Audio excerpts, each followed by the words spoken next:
বাংলাদেশের মহান স্বাধীনতা দিবস উপলক্ষে আগামী ২৮ মার্চ মিশিগানে অনুষ্ঠিত হতে যাচ্ছে বাংলাদেশ ফার্স্ট 2.0। মিশিগানের রোজভিল শহরের অ্যাথেনা ব্যাংকোয়েট সেন্টারে এই উৎসবের আয়োজন করতে যাচ্ছে Michigan Bangladeshi students community. University of Michigan Ann Arbor campus, ডিয়ারমন্ড campus, State University, Wayne State University, Central University সহ মিশিগানের ১১টি ইউনিভার্সিটি এবং একটি কলেজের শিক্ষার্থীদের অংশগ্রহণে এই উৎসব অনুষ্ঠিত হবে। শনিবার রাতে ওয়ারেন শহরের রয়্যাল বেঙ্গল রেস্টুরেন্টে সংবাদ সম্মেলনে এসব তথ্য জানান আয়োজকরা। আয়োজক কমিটির মুখপাত্র রজশ্রী চৌধুরী গৌরব জানান, ২৮ মার্চ দুপুর ১২টা থেকে রাত ৮টা পর্যন্ত বর্ণাঢ্য সাংস্কৃতিক ও সামাজিক অনুষ্ঠানের মাধ্যমে দিনটি উদযাপিত হবে।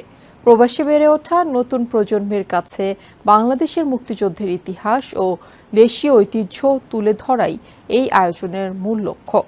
সংবাদ সম্মেলনে আয়োজক কমিটির সদস্য ফয়সাল মাহমুদ, মাইশা রহমান ও শাহিমা রহমান উপস্থিত ছিলেন। নিউ ইয়র্ক থেকে সম্প্রচারিত TVN 24 টেলিভিশন বিশ্বজুড়ে বাঙালির কণ্ঠস্বর।